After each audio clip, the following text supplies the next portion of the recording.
Good evening, I'm Pamela Williamson. Welcome to ABC6 News at 10. We begin tonight with an Eyewitness News health update. A new study was released this week about the sexual behavior of Americans and revealed some alarming findings. Although condoms help prevent the spread of sexually transmitted infections, including HIV/AIDS, adults over the age of 50, especially men, are not using them.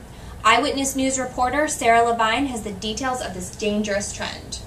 Condom use is becoming the norm among teenagers across the country, yet the same cannot be said for adults 50 to 65, and many of these older adults who are not using condoms are paying the price with their health.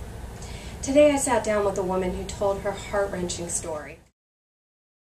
After 23 years of marriage, my husband and I finally decided to call it quits. After my divorce was finalized, I started dating an old friend who also had recently divorced. I had gone through menopause and wasn't worried about getting pregnant, so I didn't even cross my mind that we should use condoms. Plus, I had known the man I was seeing for so long that I trusted him and didn't consider his sexual history. Then one day, a year and a half later, I went to my doctor for a checkup and had my blood drawn for routine tests. Several days later, my doctor called and I needed to come into the office. I was so shocked when he told me I was HIV positive. I thought he had mixed up the results.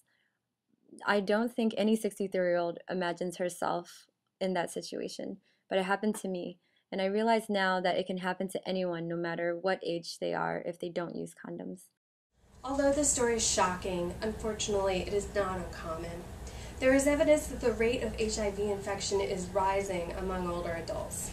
In Florida, where many retirees call home, individuals 50 or older made up 11% of new HIV diagnoses in 1998, compared with 17% in 2007. Here with me now is the director of the National Institute on People Older Than 50, Dr. Christina Lynch. She is here to share her insights and her recommendations on how we can address this problem. Older Americans are sexually active, they aren't using condoms as often as their younger counterparts. Through extensive research, our agency has found that this is happening for several reasons.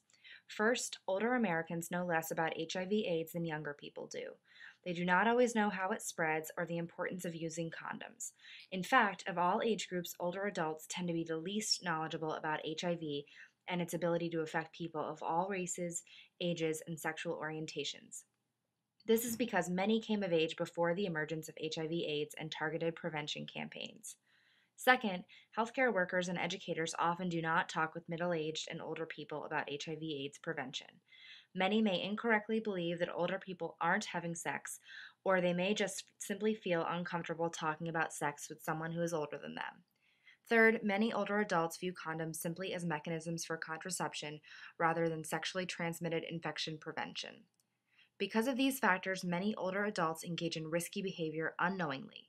Fortunately, there are quite a few things we can do to reduce this problem. Doctors need to learn to have more frank conversations with their patients about their sex lives and about using condoms for protection about sexually transmitted diseases, including HIV/AIDS. Additionally, public health practitioners need to turn their attention to this growing problem. The public health field is incredibly innovative in the ways they address health issues, and I'm sure that experts in the field can find fresh ways to educate older Americans about using condoms and raising awareness about the fact that they too are at risk for HIV/AIDS. This may not be a discussion we want to have at Thanksgiving dinner, but we all need to start talking more about the health of sexually active seniors. Yes, I agree, Sarah. I'm going to speak with my mom, even though it might be a little bit embarrassing. She's single and mingling, and I want to make sure that she's protecting her health. Good idea. And I think the takeaway for tonight is that condoms are not just for contraception. And now on to the weather with Ryan Rich.